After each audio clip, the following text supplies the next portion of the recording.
SpongeBob SquarePants. To Patrick, a true friend always by his side. To Mr. Krabs, a money-making wage slave ready to sacrifice his dreams for his financial well-being. To Squidward, an annoying yellow nightmare. And to the people watching the show, a caring, youthful sponge spreading positivity to all of Bikini Bottom. What if I told you there is a hidden nugget of truth in there? Throughout the show, there are many questions left unturned. How does SpongeBob give life to inanimate objects? What's his purpose in Bikini Bottom? Is he secretly the Lord and Savior of Bikini Bottom? Yes, we are going beneath the surface with this one. This is the Greek god theory. Bikini Bottom, a sanctuary of unique creatures from jellyfish to pufferfish to humans in their natural habitat. Everything here seems to blend in, except for SpongeBob SquarePants. This youngster is the most extraordinary in the TV show as backed up in majority of episodes, which led me to come to the belief that SpongeBob is a god. More specifically, a Greek god.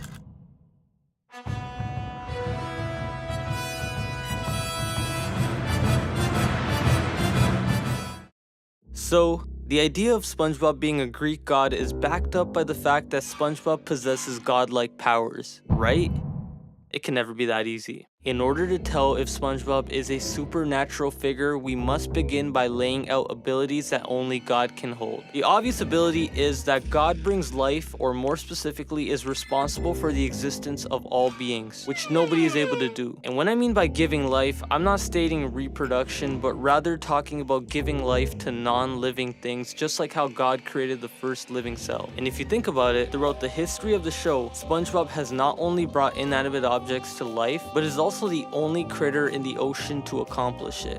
Frankendoodle is an episode that accurately portrays this idea. SpongeBob stumbled upon a giant pencil which appeared to be owned by an artist at sea. As soon as SpongeBob's pencil made contact, the drawing suddenly came to life. He then gave life to Doodlebob, who is as alive as everybody else in Bikini Bottom. He can walk, talk gibberish, and even attack the duo. Not to mention intelligent enough to redraw himself in order to destroy SpongeBob.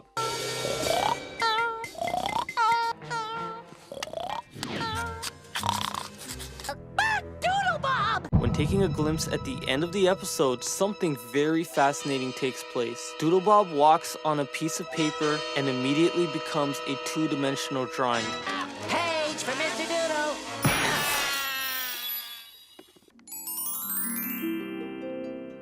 The fact that Doodlebob randomly getting absorbed on a piece of paper is pure coincidence is completely foolish. Yeah, for the millionth time, I know it's a TV show, but that doesn't change the fact that apart from SpongeBob, there aren't many fish capable of this level of magic. In case you didn't notice, there wasn't anything unique about that pencil. It probably came from the same Walmart on Hazelnut Avenue, but as soon as SpongeBob touched it, that wasn't the case. I mean, look at these scenes. I don't know about you, but this episode not only defies the laws of physics, but also goes against the grain of the TV show. This is just part of the puzzle. There are other episodes that just as effectively demonstrate the unreal attributes of SpongeBob. The first episode that comes to mind, Bubble Buddy. Bubble Buddy is a character who was given the gift of life by SpongeBob, and it took zero effort. Bubble Buddy! All he had to do was exhale carbon dioxide from his lungs onto the bubble-blowing wand, or in simple terms, blow air. Bubble Buddy was a fully functional member of society with his very own voice and identity. Whoa! Hey, don't I got a say in this? I'll see you later, SpongeBob. Things are getting a little weird around here. Happy Leif Erikson Day!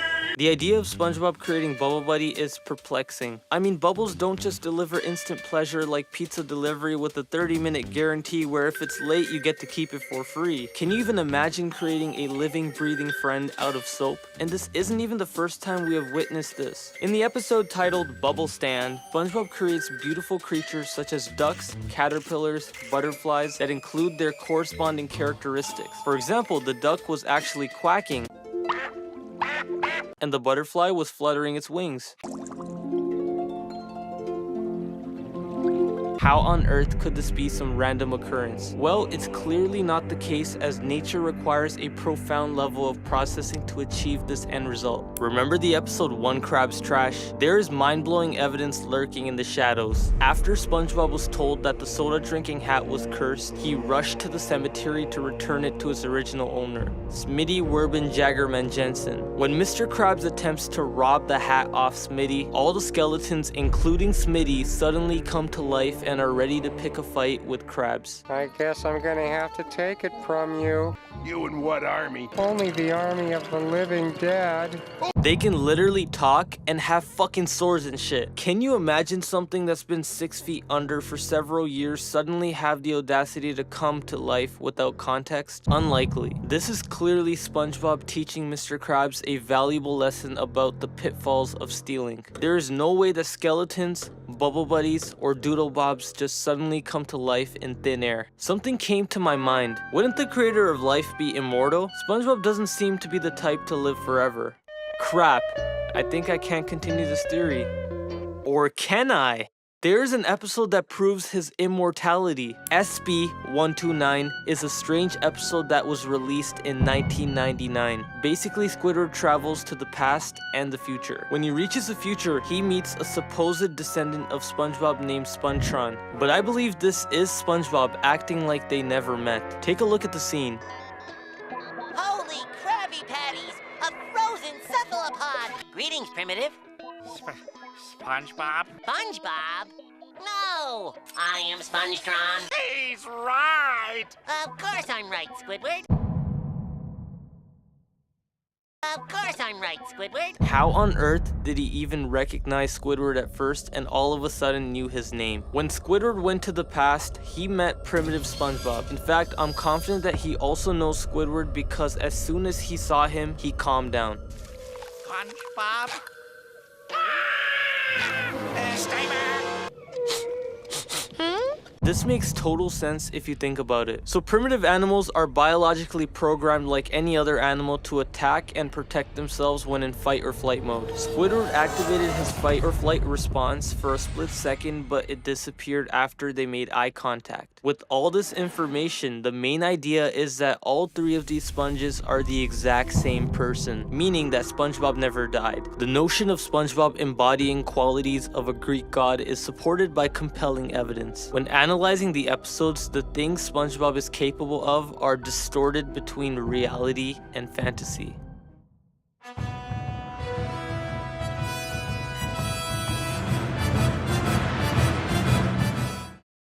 When we are put in difficult situations like seeing a loved one in the hospital fighting for their lives, the first thing we can do is ask God for a miracle. God is expected to bring miracles out of difficult situations. Before we dive deep into this topic, let's break down the word miracle. A miracle is an idea of something ordinary becoming extraordinary, or impossible to possible. Believers expect that God can solve a problem by stepping in a miraculous way. Looking at Season 2, Episode 15, Band Geeks.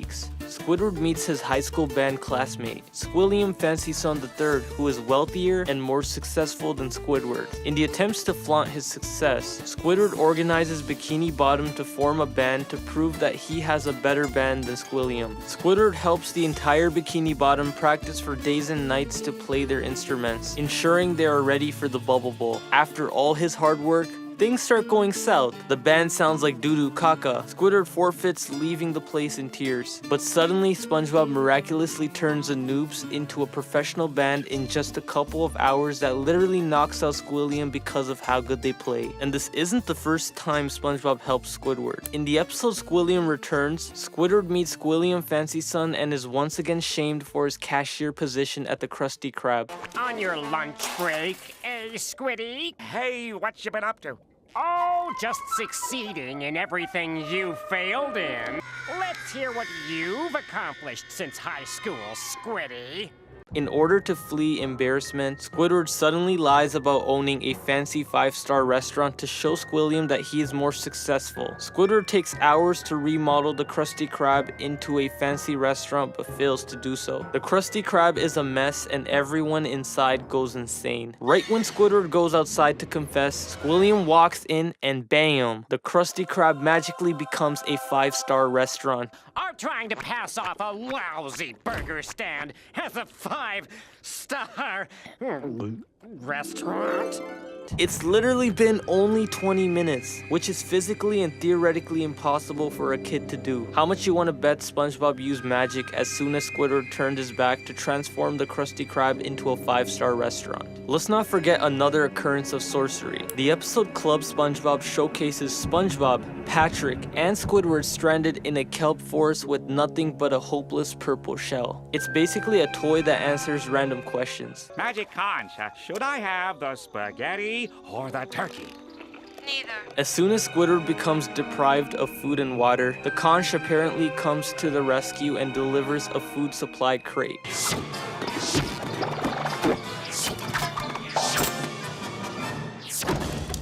And just like Squidward, I too believe the magic conch had no connection to these lucky occurrences. And if you really want to be a stick in the sand by disagreeing with me, then look no further. Remember that classic season 3 episode? The camping episode?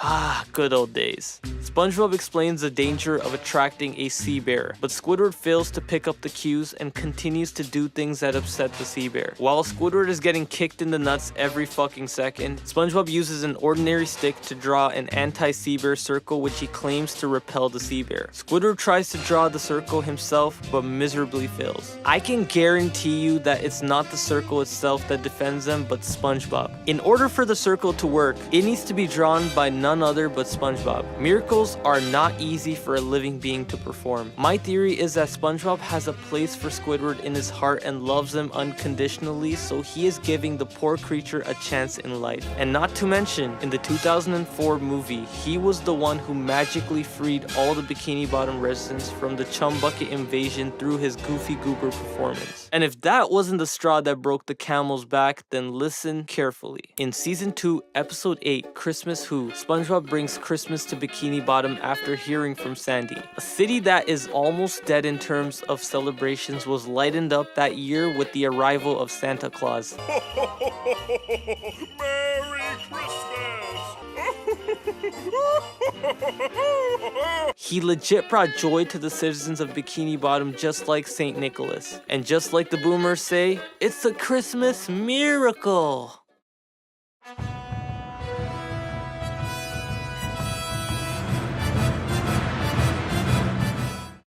Throughout the beginning of time, God has been on the throne of control. Despite it, the inhabitants have free will with little to no barriers. Although they can control their thoughts, words, and actions, it is believed that God can influence the minds of living things to ensure we reach an equilibrium. He does this by giving life lessons either via the Holy Bible, in person, which is highly unlikely, or a divine messenger. After closely examining the TV show, there are many instances where SpongeBob shares wisdom with society. In one episode, he taught Plankton the importance of making friends, told Mr. Krabs the importance of generosity, taught the entire Bikini Bottom to work together to form a band, and most importantly enlightened Squidward tentacles. It's common sense to us that every SpongeBob and Squidward episode has a pattern. SpongeBob does some stupid shit that triggers Squidward. He gets grumpy, and SpongeBob teaches him a moral towards the end. And this has happened in almost all Squidward episodes. In episodes like The Paper and Idiot Box, SpongeBob shows Squidward that you can find enjoyment in the simple things in life and there is no need to have any fancy artifacts. He explains Squidward that you don't need a television as long as you can take control of your imagination. SpongeBob seems to be blessing knowledge to the people of Bikini Bottom, especially Squidward tentacles. Out of all the creatures in the sea, Squidward has been blessed the most knowledge from the sponge. And there is a reason for that. God usually helps those who need it the most. And Squidward isn't really an exception. He is trying to prevent Squidward from committing suicide. And I am no longer sugarcoating this. In the episode Are You Happy Now, Squidward literally attempts suicide. And for those idiots who think, this is just a kid show. Look carefully at Squidward. He literally stepped on a stool and threw the rope in a very depressing way. I can't seem to get happy. Maybe this will help. Nickelodeon is very sneaky when it comes to hiding dark humor and found a way to make it inconspicuous. SpongeBob had an idea as to luring Squidward to the Krusty Krab for a surprise. He filled the room of SpongeBob mannequins that Squidward can destroy. Little did Squidward know that he was about to find his happiest memory. How much you want to bet that SpongeBob knew this would work on him? And what if SpongeBob's existence is the sole purpose of being a prey to Squidward? Let me explain. I believe the only thing that ever puts a smile on Squidward is hating on other people. And it makes total sense since he needs to get the anger out of his system some way. And let's be honest, without SpongeBob to absorb the negative energy, Squidward has nowhere to expel it. In Squidville, we see Squidward straight up depressed without SpongeBob. Too much paradise. SpongeBob? You know what I just noticed? There's quite a bit of irony in this TV show. So we know squids are biologically prone to expel poisonous ink, which can be represented as something negative, and sponges on the other hand are driven to absorb waste. Huh, that's so ironic, am I right? This must all be intentional by the creators.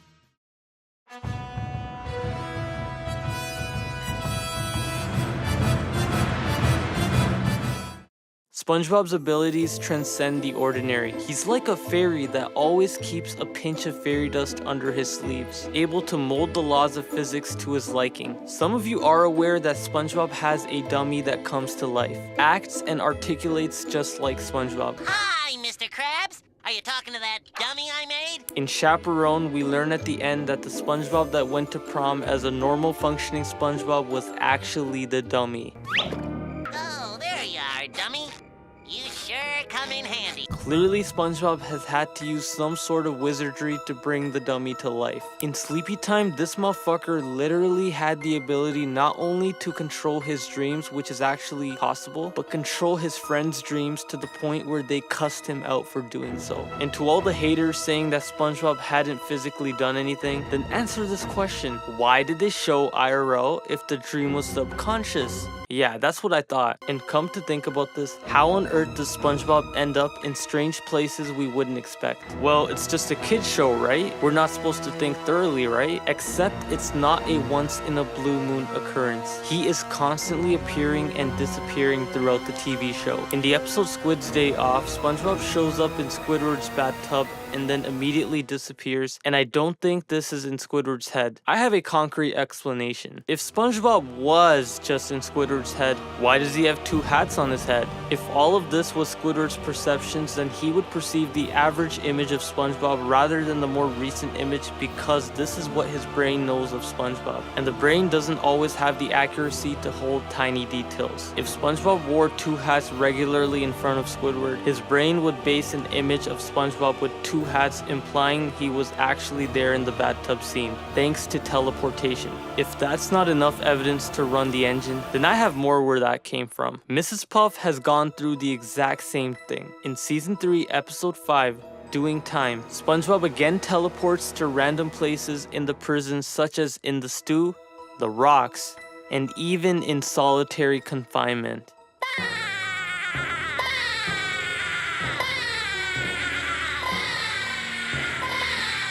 Places where it would be practically impossible for SpongeBob to get in without getting busted by the guards. This supports the fact that SpongeBob has the ability to teleport, which, you guessed it, is indeed a supernatural quality. This next piece of evidence is the closest we can get to cracking this enigma, showcasing the most renowned foods in all of Bikini Bottom. That's right, my friends, the Krabby Patty. Or should I say, the Krabby Patty secret formula. For years, fans have been speculating all sorts of possibilities about the recipe. At this point, the internet is flooded with rumors. My job today is to reveal that one ingredient that built the reputation of the sandwich. Let me ask you a simple question. What is the secret formula? Many would say a secret sauce, crab meat, or even drugs. Can I ask another question? Why on earth do people go crazy for the Krabby Patty? I mean, there has to be a reason why Bikini Bottom craves the Krabby Patty, and when I say crave, I mean literally doing anything for the enjoyment of this edible. They went through extreme measures such as rioting and fighting to get their hands on the sandwich. In the episode Patty Hype, they reeled in the whole city just because they were colored patties. That's what you call a mentally deranged society. Why is this the case? I believe the true reason of the obsession of the Krabby Patty is something magical added by only SpongeBob. Plankton, Squidward, and Mr. Krabs attempted to make the Krabby Patty but came nowhere near the level of perfection SpongeBob achieved, and the ingredient believed to be responsible for this attraction is love. In episode Growth Spout, SpongeBob told Mr. Krabs the secret to ending Pearl's torment and literally said this. What was that secret ingredient you used in there anyways, boy? It was love, Mr. Krabs.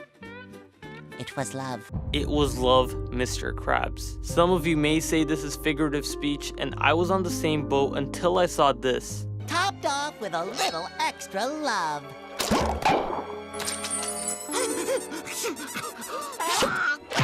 I'm sorry, I need to see that again. What the fuck? He literally added bits and pieces of his heart into the Krabby Patty. That's what causes the hallucinations. No wonder Plankton was so absorbed in his own emotions. Not only did Plankton fall into this, lots of fish were victims to its enchanting properties. SpongeBob's love is magically added into everything that encounters him, from the people to the jellyfish to the sun. His love seems to take effect as soon as it seeps through. SpongeBob definitely possesses the divine touch to influence desirability.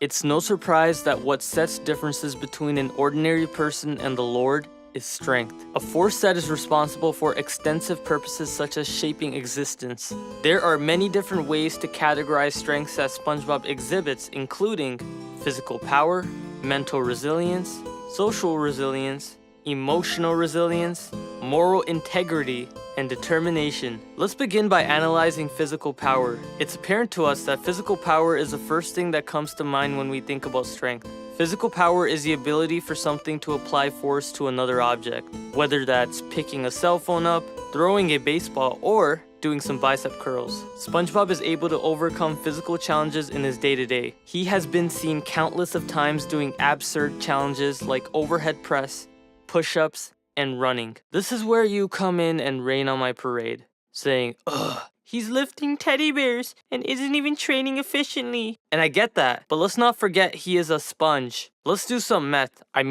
If we scale down the stuffed animal weight proportionally to his weight, it seems like he isn't really lifting as much, but he is a sponge with holes full of empty space, which obviously means the toys and the bar are denser than he is. When we take this into consideration, he is at least lifting 1.7 times his body weight, and considering the average male overhead press is just under half their body weight, even an elite trainer with freak genetics and years of lifting experience can lift just over 1 times their body weight. I don't know about you, but this motherfucker is built different. I mean, there's banners in his room that says, "I love pain." He also values the power of self-defense and engages in karate every now and then. There is no way in hell this kid is a beginner. I mean, he's sharp, agile, and seen using his karate chops in the Krusty Krab to chop onions and tomatoes. In the episode To Love a Patty, this man ripped a swarm of clams apart with his bare hands. Now that's some Hulk Hogan shit. SpongeBob is also built with pain resistance. No matter what people do to SpongeBob, he seems physically unaffected,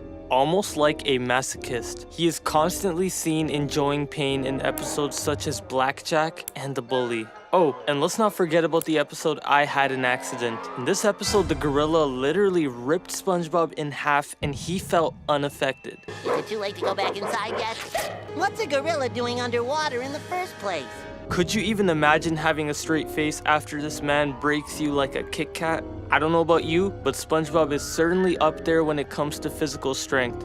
Mental resilience is one of the tools people must include in their arsenal. It helps with processing thoughts, thinking rationally, and problem solving. In my opinion, this is more important than having physical strength. I mean, isn't it obvious that having faster reaction times and IQ is what made Kobe Bryant unstoppable in his prime years? Rest in peace, Kobe. SpongeBob also mentally succeeds, as seen in various episodes. Sure, he acts like a goofball in a lot of scenes, but that's just him unlocking his fun side. He obviously has what's required to perform complex tasks. He has a library full of books, which I assume he reads. This is the part where you guys are gonna say it's a stretch, but it really isn't.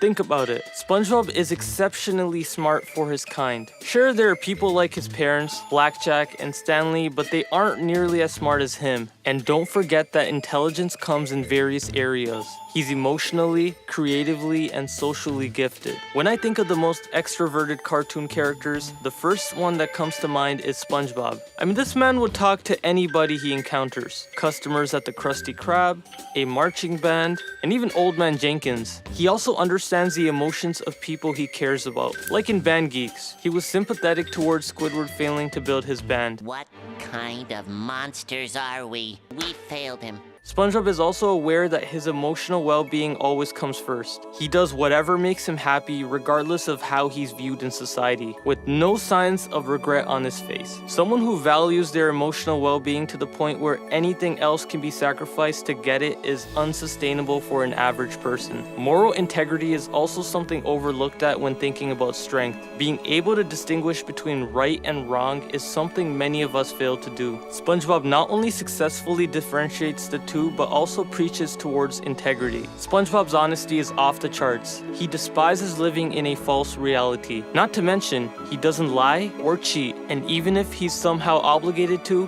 it kills him. In the episode No Free Rides, he doesn't want anything to do with the license after learning he didn't earn it. He even said so in the episode. Mrs. Puff, I don't feel like I really did anything. Mrs. Puff, I don't feel like I really did anything. Don't you think the whole reason SpongeBob keeps failing isn't the fact that he sucks at driving, but he wants to make sure he's fully ready before getting behind the wheel? That could be a possibility. He also stands up against lying as depicted in Cracked Crabs. You're teaching me to lie! Lying is wrong! You're teaching me to lie. Lying is wrong. SpongeBob also admits to his mistakes, setting a strong representation of his accountability. He also teaches us the importance of learning and owning up to our mistakes. In the episode Life of Crime, he and Patrick both admit to stealing a balloon. We stole a balloon! Remember the smoking peanut in season 2? Well, SpongeBob admitted to throwing the peanut and upsetting the oyster, something many of us don't have the guts to do. I am the one who threw the peanut. I know now that what I have done is wrong. I am sorry, citizens of Bikini Bottom. SpongeBob preaches the importance of taking responsibility of one's actions. He is confident enough to speak up against even the littlest peccadillo. When someone is doing something morally wrong, he sticks to his ground principles and makes sure his voice is heard. He was seen many times disobeying Mr. Krabs when it came to his wicked schemes. In the episode Krabby Land, SpongeBob was seen putting an end to Mr. Krabs' outlandish strategy in order to save the youngins from being scammed. Remember the episode Jellyfish Hunter? Towards the end of the episode, after realizing that the jellyfish were being tortured to create sandwiches, SpongeBob does what any humane would do, showing these critters the gates of liberty. Have you ever wondered why SpongeBob and Plankton synchronize so well? There is a reason towards that. Plankton is well known for being that evil character in the show, but unlike evil people from other shows, Plankton seems to have a virtuous side to him. SpongeBob most likely notices and decides to spend hours helping Plankton find that within him. This is seen in episodes like Plankton, Fun, and Walking Small, where SpongeBob tries to befriend the phytoplankton in an attempt to cleanse his soul. In the episode Neptune Spatula, SpongeBob and Patrick visit the Fry Cook Museum where they find a golden spatula that nobody, even Larry the Lobster, can't remove. After successfully pulling the spatula out of the grease, Neptune flies down seeking the man responsible for removing the spatula and fails to believe it was SpongeBob. Neptune challenges SpongeBob to face him in the ultimate cook-off. He entirely relies on magic to make over 1,000 patties. SpongeBob, on the other hand, makes them the old-fashioned way and is mocked. When it comes to the taste test, Neptune falls in love with SpongeBob's patties and declares him the winner. SpongeBob scolds Neptune towards the end for using magic to make patties, and literally calls him a trainee. What did I tell you about using your powers, trainee? Perfect patties are made with love. not magic. He is forced to say that patties are made with love, not magic. Can you even imagine Neptune conforming to SpongeBob? I mean, SpongeBob literally has him wrapped around his finger. Only a god with superior powers would be able to talk down and teach a valuable lesson to Neptune. SpongeBob is the only character in the show to stand his ground against the god of the sea. He even said this to his face. You're not a king. You're a bully and a liar. You're not a king. You're a bully and a liar. This suggests that SpongeBob is not just an ordinary person, but a deity. Only a god would be this powerful to stick to its moral compass. Determination is another overlooked strength that the Almighty own. A lot of us have some level of determination to help us set and achieve goals, but there's only so much a person is physically able to do. You might give up playing Minecraft after failing to defeat the Ender Dragon for the 100th time. We all lack the tolerance to stay committed after constantly burning out. But SpongeBob? No. This guy is on another level. His determination is what sets him aside from the general public and possibly everyone. In pizza delivery, SpongeBob was committed to deliver the pizza despite caring about the time and circumstances. He didn't even seem to stop during a sandstorm, displaying his determination in completing this mission. Remember Squid on strike? SpongeBob was prepared to allocate all his free time protesting, even if it takes forever. He even says that within the episode. Me and Squidward are gonna stay on strike even if it takes forever! This amount of determination is inconceivable for a normal person to do. And you really think he can't last that long? Do I really need to remind you? Exactly. So pipe down. I mean, even when we take a look at his day-to-day, he seems to never get tired of the same old routine. On the other hand, we have Squidward, who starts to get bored from the same thing over and over. SpongeBob is more than comfortable working on the same old grill, cooking the same food in all of eternity. If this isn't absolute determination, I don't know what is. It's clear to us that although SpongeBob appears soft and delicate from the outside, he possesses the strength of a Greek god.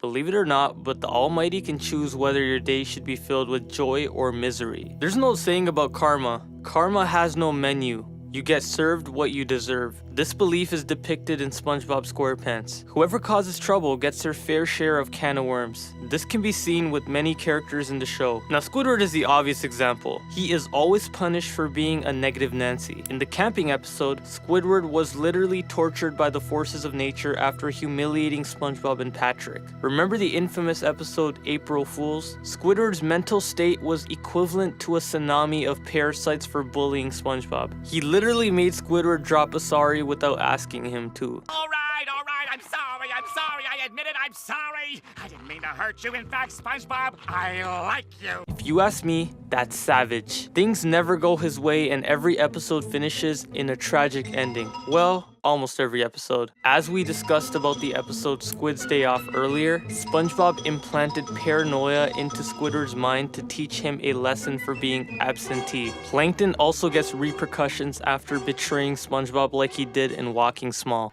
You used me for land development.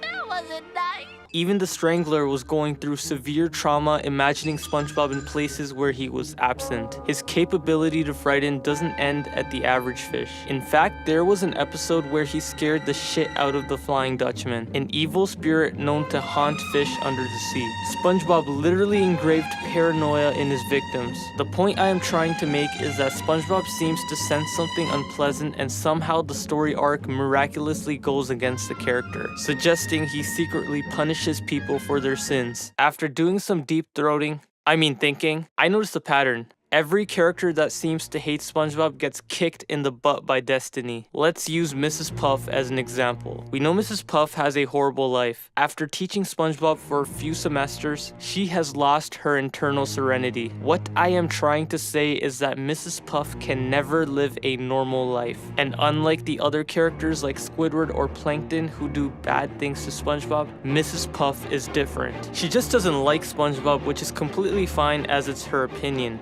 but I believe she is being psychologically tortured for not liking him, as if she committed a sin. I digged through my grandma's Bible and found something crazy. Exodus 20:7 tells us that we are not to misuse the name of the Lord, our God. This sounds a bit dark when you correspond it to the TV show, and what the characters I mentioned above have in common is that they have said SpongeBob's name in vain. No more SpongeBob! No more SpongeBob! Let me show you guys how much I hate you. I thought I sent you away, cretin. I am literally not making this up. SpongeBob definitely has to be a Greek god to have control over people's mental states.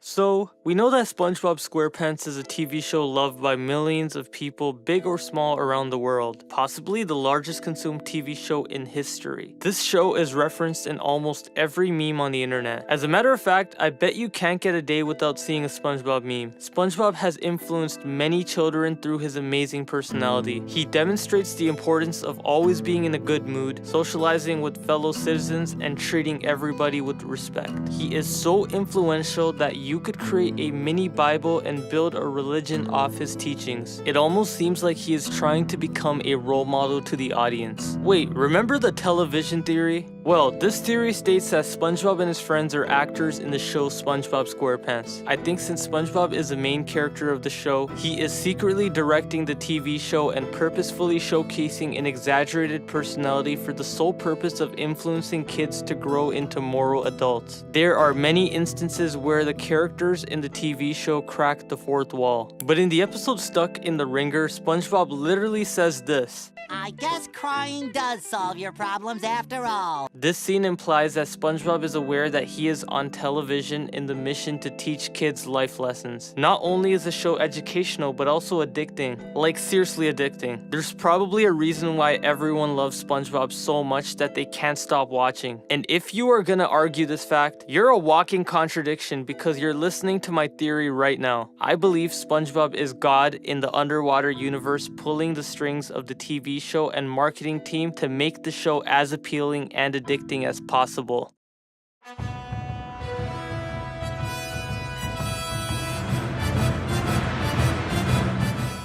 With all this information I threw at your face, I'd expect all of you to ask me just one question. If SpongeBob is a Greek god, which god is he? Let me answer that. So we all know the TV show is primarily influenced by Greek mythology. Although the show is somewhat influenced on Roman mythology, it's negligible. There are 12 gods in Greek mythology and only one correlates with SpongeBob's set of beliefs. Are you ready? Can I have a drum roll? Hermes. Hermes is the messenger god. The messenger gods are responsible for delivering messages between other gods and the living. This is seen amongst SpongeBob as he sends helpful cues to the citizens of Bikini Bottom. For example, he constantly reminds Squidward to be happy, Mr. Krabs to be less greedy, and Plankton to not be an evil piece of shit. When we take a look at SpongeBob's qualities and the supporting facts, we can safely say that SpongeBob is indeed a messenger god. Thank you so much for watching.